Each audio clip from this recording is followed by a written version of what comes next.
如果大家係有睇開我嘅影片嘅話咧，都會知道我自己喺比特幣嘅策略入邊咧，基本上都係高位做空嘅。不論喺2日前大家跟我一齊喺92,000蚊做空又好啦，定還是喺1個禮拜之前已經講緊3月咧，比特幣我係會呢個位置重倉做空等等啦。其實我都係講緊比特幣咧，大致上個方向咧都會向下嘅。咁至於點解會咁樣去做或者咁樣決定嘅咧？第一樣嘢就係3月啦，比特幣上方咧會有一個好大嘅阻力，而個阻力喺邊度嚟嘅咧？其實就係特朗普佢嘅關稅政策，又或者係佢對於一個風險資產市場嘅評估啊。因為大家會望到其實喺尋日啦，其實特朗普係已經簽署咗個行政命令，就係會建立一個比特幣嘅儲備。但當呢個消息一出嘅時候咧，比特幣咧唔單止係冇乜上升嘅反應啦，而且係仲跌到落去84000幾蚊添。所以今日就同大家探討下，究竟佢嘅加密儲備點解會令到個市場不升反跌嘅咧？同埋啦，究竟成個市場嗰個大趨勢受到關稅戰嘅影響，又會點樣進一步影響加密貨幣咧？今日都會同大家好深入咁樣咧去探討一下嘅。首先我哋先講下啦，就係尋日啦，特朗普簽署咗一個行政嘅命令，建立戰略性比特幣儲備。而呢個所謂嘅建立比特幣儲備啦，其實就係將佢原本所擁有嘅加密貨幣啦、比特幣啦等等啦，就合法化嘅啫。即係話，呢啲幣係點樣嚟嘅咧？其實就係過往啦，可能因為某啲公司、某啲機構、某個個人犯罪咧而沒收嘅。咁其實好多時市場咧就好擔心呢啲比特幣咧，美國政府一旦拋售起上嚟咧，就會對幣圈造成一個好大嘅回調。所以其實特朗普簽署呢個行政命令咧，其中一個意義就係阻止咗呢個咁大規模嘅一個拋售。咁呢個價值咧，成個比特幣嘅金額係有176億美元嘅。其實如果佢全部呢度大約係有接近20萬粒比特幣啦，一次過賣嘅話，對於市場嚟講都係一個比較大嘅壓力嚟嘅。好啦，咁其實佢如果美國政府佢唔賣走呢啲比特幣，正常唔係一個利好嘅消息嚟嘅咩？咁點解會令到比特幣跌咧？咁我而家就要開始同大家講啦。首先第一樣嘢啦，喺呢20萬粒比特幣入邊咧，其實唔係全部都係屬於美國政府嘅。點解咧？就係因為佢有接近11萬粒咧，係要還翻俾 Bitfinex。咁呢個咧係因為以前咧 Bitfinex 俾黑客入侵嘅時候咧，有一啲受害者啦，所以其實美國政府係要將11萬粒比特幣歸還俾呢啲受害者嘅。咁至於話幾時還幾多咧？咁就未有詳細嘅資料啦。咁但係起碼啦，佢會預咗11萬粒比特幣係會出現拋售先，只不過可能係一個比較漫長嘅拋售，唔係一次過啦，對市場造成一個好大嘅衝擊。所以話咧，其實比特幣咧，如果美國政府係真正擁有嘅話咧，其實係得8萬粒比特幣嘅啫。咁所以就同佢20萬粒比特幣係有少少出入嘅。咁另外第二樣嘢就係啦。特朗普係簽署呢個行政命令，咁呢樣嘢係可以即時執行嘅。雖然係可以唔使去經過國會去審核啦，咁但係個問題就係啦，行政命令咧係可以被下屆政府推翻嘅。咁大家都知道，因為特朗普已經做咗2屆嘅美國政府啦，咁所以其實咧佢都唔能夠做一個連任噶啦。咁即係話啦，如果下一屆嘅政府可能係民主黨，又或者係對加密貨幣冇咁友好嘅人物嘅話咧，係有機會推翻佢呢個行政命令嘅。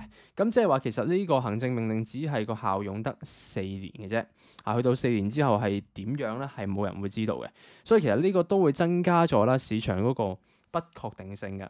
咁另外啦，點解市場會跌咧？其中一個我自己覺得係一個好重要嘅原因咧，就係因為呢個政策咧係令到成個加密貨幣幣圈咧係大失所望嘅。原本好多一啲加密貨幣投資者，包括我自己，我登記啦因為我炒幣啊嘛，我都好希望特朗普其實係會買一啲加密貨幣嘅。你唔好理去買比特幣、山寨幣，甚至去買以太幣都好啊，我都係舉腳贊成嘅。但係個問題就係佢係冇買到任何一隻幣，佢只係將佢所有沒收嘅幣咧做咗比特幣儲備，但佢冇撥到一啲新嘅資金去購買比特幣，所以呢個咧就令到市場嘅期望落空啦。咁美國政府亦都冇帶頭做好呢個角色，就係如果大家都可以諗啦，就係如果美國政府都買比特幣嘅話咧，咁好多機構啊，好多一啲傳統嘅投資者都會跟風一齊去買比特幣，咁樣就令到比特幣真係衝上去啦。但係咧，特朗普就冇做到呢樣嘢。咁所以嚟緊會仲有啲咩行政命令啊，或者有啲咩政策咧，大家都可以去睇一睇嘅。但係暫時如果佢係用咗呢一個純粹去用沒收嘅比特幣去做一個儲備嘅話咧，咁對於幣圈嚟講，的確係幫助不大嘅。好啦，咁另外啦，其實比特幣跌咧，仲有一個原因嘅，咁就係特朗普啦，延後咗對加拿大同埋墨西哥嘅商品關稅嚇。咁其實啦，大家知道關稅戰咧，對於成個風險資產市場嘅影響係非常之大嘅。點解咧？因為其實就係會令到市場嘅投資者信心咧大減啊！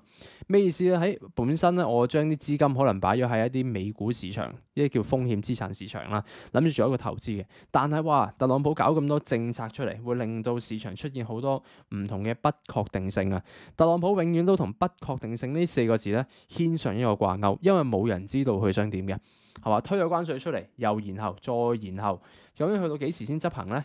大家都唔知嚇，所以咧就偏偏令到好多嘅風險資產市場嘅投資者咧，就將資金咧就擺咗去避險資產市場嚇，甚至咧其實有分析指出咧，點解特朗普要經常性打呢副牌出嚟咧？就係因為佢希望可以撳低呢個美股啊嚇，呢個大家可以聽下嘅。咁就係咧，如果美股 keep 住咁樣升嘅話咧，咁佢嘅資產咧係會令到一啲美國國債啊，又或者係一啲美元指數咧係受到一個比較大嘅壓力嘅。OK，咁所以其實咧佢就希望咧大家知道特朗普係一個以美國保護主義為先嘅一個人物嚟嘅，所以佢就希望啦可能透過打壓美股，將啲資金回流翻去一啲美元啦，又或者美國國債啊，都有呢個可能性出現嘅。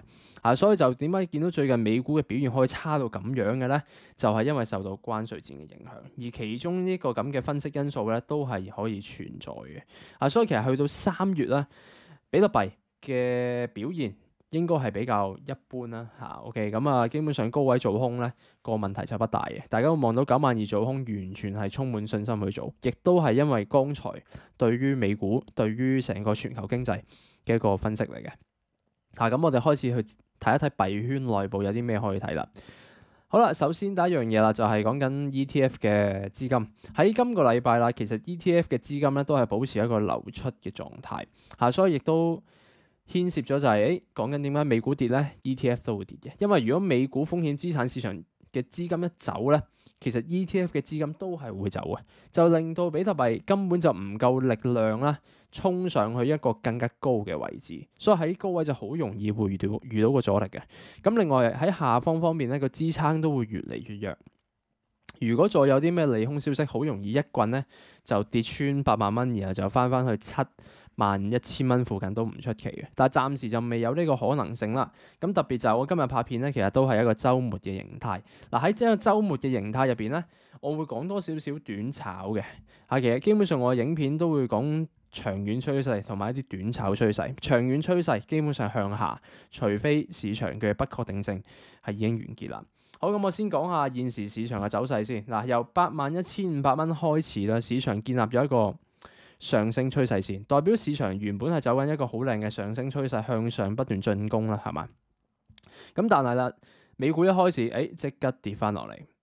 咁你見到一跌穿呢個下降趨勢上升趨勢線嘅話，比特幣嘅表現就會真係一窩蜂咁跌落去嘅。咁唯獨是有樣嘢好就係咩咧？就係你見到比特幣冇錯啊，其實佢係跌緊落去嘅。咁呢度都有一個少少嘅下降趨勢嘅。但係如果真正咁樣睇咧，其實呢個係一個橫盤嚟嘅。咁首先個底部喺呢度啦，跟住嗰個短期頂部喺呢度啦。呢度咧，基本上其實係似一個橫盤啦，多過下降趨勢嘅。所以其實市場咧喺呢個區間入邊啦，開始慢慢進行修復。但係我要提醒大家啦，呢個圖表就係一個1小時嘅圖表，所以係好牽涉到一個短炒嘅趨勢。長炒嘅話咧，就要睇翻4小時同埋日線嘅啦。咁基本上，如果你睇翻4小時咧，呢個行情咧大升大跌。就算去到呢度都係嘅。你見到呢個禮拜咧，基本上係喺8萬蚊啦，至到9萬蚊呢啲1萬點入邊咧，係不斷做調整嘅。所以記住，千祈唔好咁容易啦去做一個入場嘅決定除非你有一個好專業嘅分析啦。如果唔係咧，你會好容易喺呢個市場入邊咧損手爛腳嘅。而暫時啦，可以同大家匯報翻喺2025年嘅3月啦，個會員點位咧係贏咗2000點嘅，暫時未有任何虧損嘅情況出現。咁今日亦都已經係發布咗最新嘅會員點位啦。咁大家記得盡快把握機會去加入會員，去得知呢個點位。因為週末嘅行情咧比較穩定，佢冇美股同埋 ETF 嘅資金不斷咁樣進入啊、離開啊咁樣咧，咁樣好容易影響到個市場嘅指標嘅。咁相反，現時市場穩定咧係好適合入場嘅。OK，咁短期支撐嘅阻力就喺呢度。如果係講真係可能下個禮拜嘅話咧，下個禮拜基本上睇翻週線啦。週線嚟講咧，佢已經係呈現咗一個下跌嘅趨勢，某程度上已經係跌穿咗原定週線嘅支撐㗎啦。咁開始慢慢有機會下個禮拜或者下兩個禮拜都好啦，都係保持一個向下嘅趨勢，直至成個市場拋售完成。咁我講過拋售完成可能真係要去到71,000蚊附近個拋售先至會真正完結嘅。另外以太幣方面，以太幣如果下個禮拜比特幣嘅表現咁差嘅話咧，其實以太幣都會慢慢向下咧，就翻去1,500蚊嘅。OK，咁我都畫咗一個接近5浪嘅情況啦。咁暫時嚟講，佢喺呢個下方進行緊一個收復行情，但係呢個收復咧係唔樂觀嘅。你會見到其實佢成個 K 線嘅表現啦，都係你見到喺2,000蚊有個少量嘅反彈，但其實都係會繼續向下嘅。所以市場嚟講咧，特別以太幣咧做空都係比較着數嘅。OK，而且喺對於比特幣同以太幣嗰個比率咧，以太幣再創新低啊！嗱，呢一刻嘅水平咧已經係翻去2020年嘅時候，即係話以太幣行咗4年，又翻去一個起點啦。所以以太幣喺現貨嚟講咧都係唔理想嘅，因為你見到如果見到呢個情況嘅話咧，代表市場嘅大戶咧係保持拋售以太幣，而下方咧係冇買入比特幣以太幣嘅資金嘅，因為啲資金已經去晒比特幣度啦，所以以太幣咧表現非常之差。好啦，咁今日嘅分析咧就去到呢度啦。咁尋日呢條片咧，大家可以去留意下嘅，因為係其中一位會員朋友嘅真實倉位咧，由4萬蚊炒上80萬港幣。咁大家如果係想了解多啲專業資訊嘅話咧，都要好希望睇一睇一啲成功嘅案例究竟點樣去做嘅。咁今日嘅分析就去到呢度啦，我哋下個星期再會，拜拜。